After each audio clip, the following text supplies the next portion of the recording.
प्रिय भाई और बहनों, आज का शुभ संदेश के लिए आप सभी को हम स्वागत करते हैं। स्तुतियों के बीच में विराजमान प्रभु, तू बढ़े और मैं घटूं। स्तुतियों के बीच में विराजमान प्रभु, तू बढ़े और मैं घटूं। तू बढ़े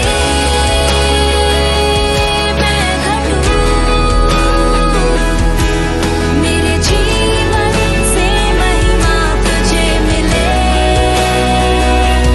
तू बढ़े मैं घटूं, मेरे जीवन से महिमा तुझे मिले। आज का संदेश ब्रदर जेम्स नायर सूरत से बांटा जाएंगे। प्रार्थना के साथ सुनिए। शुभ संदेश के सभी श्रोतागण को हमारे शीघ्र आने वाले प्रभु यीशु मसीह के नाम में नमस्कार। आइए हम आज के मनन के लिए उत्पत्ति का पुस्तक उसके 3 अध्याय आयत 7 को पढ़ेंगे। तब उन दोनों की आंखें खुल गईं और उनको मालूम हुआ कि वे नंगे हैं, इसलिए उन्होंने अंजीर के पत्ते जोड़ जोड़ कर लंगोट बना लिए। पाप का शुरुआत हम यहाँ पर इस अध्याय में देख सकते हैं। मनुष्य कैसे पाप में गिरा, परमेश्वर की आज्ञा का उल्लंघन करके उसने क्या किया, उस बात को हमने यहाँ पर पढ़ा। उनको पता चला कि वे नंगे हैं। उनको ये मालूम हुआ कि वे परमेश्वर की बात का उल्लंघन किया है, शैतान की बात को सुना है। जिस बात को परमेश्वर ने मना किया था, उस बात को उन्होंने किया है। और जब उन्होंने किया तब उन्हें पता चला कि उन्होंने गलत किया है। वे नंगे हो गए। वे नंगे हैं करके उनको पता चला, और उस नंगेपन को छिपाने के लिए मनुष्य अपना बुद्धि का प्रयोग कर रहे हैं। ये बुद्धि ज़रूर परमेश्वर ने ही उसको दिया है। परमेश्वर ने एक बड़ी बुद्धि के साथ उसको सिरजा है, हम जानते हैं। लेकिन उस बुद्धि में वो अपने पाप को छिपाने की कोशिश करते हैं। आज आप देखो, कहीं भी मनुष्य बहुत कुछ अच्छे काम करना चाहते हैं और अच्छे काम करते हैं, लेकिन अधिकतर उस अच्छे काम के पीछे, इस अच्छे काम में बहुत कुछ शामिल है। सामाजिक कार्य हो सकता है, दान धर्म का कार्य हो सकता है, तीर्थ स्थान जाने की बात हो सकती है, धार्मिक कार्य में बहुत आगे हो सकते हैं। ये सब अच्छे कामों का एक दृश्य है, लेकिन इस सब के पीछे, इन सब के अंदर एक गलत काम कहीं ना कहीं छुपा हुआ है, और मनुष्य अपने बुद्धि से इस काम को छिपाने की कोशिश करते हैं। यहाँ पर आदम और हव्वा अपनी मेहनत से, अपनी बुद्धि से अपने पाप को छिपाने के लिए क्या करते हैं? अंजीर के पत्ते जोड़ जोड़ कर लंगोट बना लिया। लेकिन इस बुद्धि के पीछे कुछ मूर्खता है। सूर्य के तेज के नीचे ये पत्ते जड़ने वाले हैं, ये पत्ते मुरझा जाने वाले हैं। ये बुद्धि उनके दिमाग में उस समय नहीं था कि ये तात्कालिक है। मनुष्य का सारा परिश्रम अपने पाप को छिपाने के लिए जो यत्न करते हैं, वो भी इसी प्रकार है, तात्कालिक है, स्थायी नहीं है। भजन संहिता उसके 19वें अध्याय में हम इस प्रकार पढ़ते हैं। 19वें भजन उसके 6वें कलम में इस प्रकार पढ़ते हैं। सूरज के बारे में पढ़ते हैं। उसके गर्मी सबको पहुंचती है, मतलब उसके गर्मी से कोई भाग नहीं सकता। सूरज के गर्मी के नीचे कुछ भी बच नहीं सकता, और ये अंजीर के पत्ते मुरझा जाते उसमें। प्रियो, आपका और मेरा सारा काम जो हमारे पाप को छिपाने के लिए जो हम करते हैं, जो हम उसको छिपाने का कोशिश करते हैं, वो व्यर्थ है। लेकिन इसका फिर सुझाव क्या है? इस पाप का निवारण क्या है?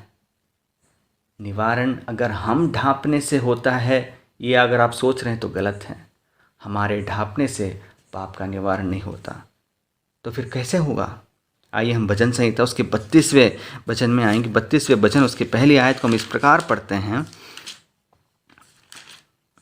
क्या ही धन्य है वह जिसका अपराध क्षमा किया गया और जिसका पाप ढांपा गया हो।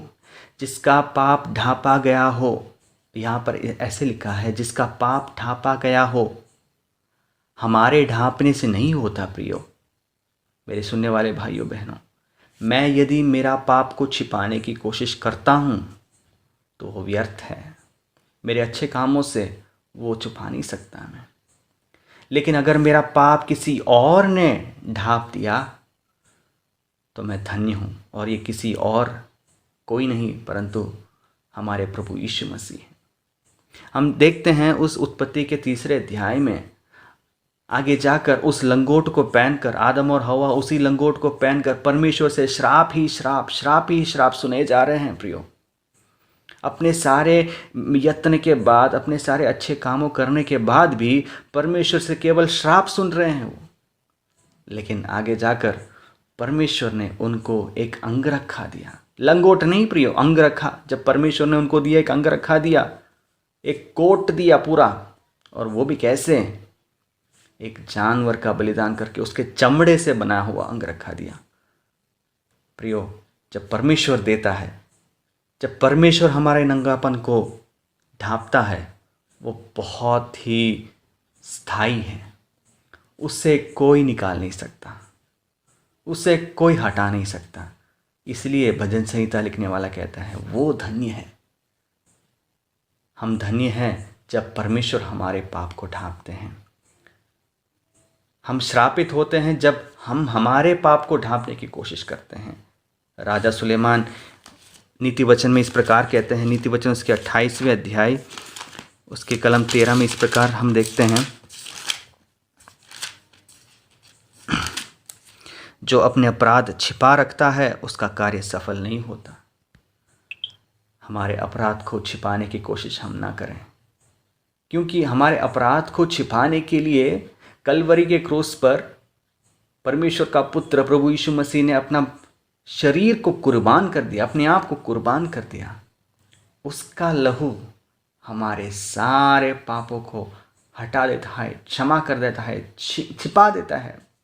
और उतना ही नहीं, परमेश्वर हमसे वायदा करता है, मैं फिर कभी तुम्हारे पापों को स्मरण नहीं करूँगा। प्रियो, उसके आगे, उसके तेज के आगे, उसके महिमा के आगे हमारे सारे काम प्रकट हो जाते हैं। इसलिए हमारे छिपाने से वो छिप नहीं जाता, परंतु हमें क्या करना है? हमें वो कबूल करना है। भजन संहिता उसके 32वें अध्याय जो हमने पढ़ा, 32वें भजन के 5वें आयत में इस प्रकार लिखा है, जब मैंने अपना पाप तुझ पर प्रकट किया और अपना अधर्म न छिपाया और कहा, मैं यहोवा के सामने अपने अपराधों को मान लूँगा, तब तूने मेरे अधर्म और पाप को क्षमा कर दिया। प्रियो, हमारे पापों को हमें छिपा कर नहीं रखना है, परंतु कबूल करना है, प्रकट करना है, खोल कर बताना है, हृदय को तोड़कर उसके सामने हमें रख देना है कि प्रभु, ये है मेरा पाप, क्षमा कर। हमारे सारे पापों को, हमारे सारे अधर्म को क्षमा करने के लिए एक परमेश्वर है। उसका पुत्र प्रभु यीशु मसीह हमारे लिए अपना जान कुर्बान कर दिया है। प्रियो, ऐसा कोई पाप नहीं है जो वो छिपा नहीं सकता, और वो छिपा कर हमसे यूं वायदा करता है कि मैं उससे कभी भी स्मरण नहीं करूँगा। आइए हम उस महान परमेश्वर के पास आज सुबह आएँ और हमारे हृदय को उसके सामने हम तोड़ कर रखें। चाहे हमारे पाप कितना भी कठोर क्यों ना हो, चाहे हमारा अपराध कितना भी गंभीर क्यों ना हो, परमेश्वर कहता है, तुम खोल कर बताओ, मैं उसे क्षमा करूँगा। उसको छिपाओ मत। तुम्हारे अच्छे कामों से उसको छिपा नहीं सकते हैं, क्योंकि मेरी महिमा के आगे, मेरे तेज के आगे ये सब प्रकट हो जाएगा।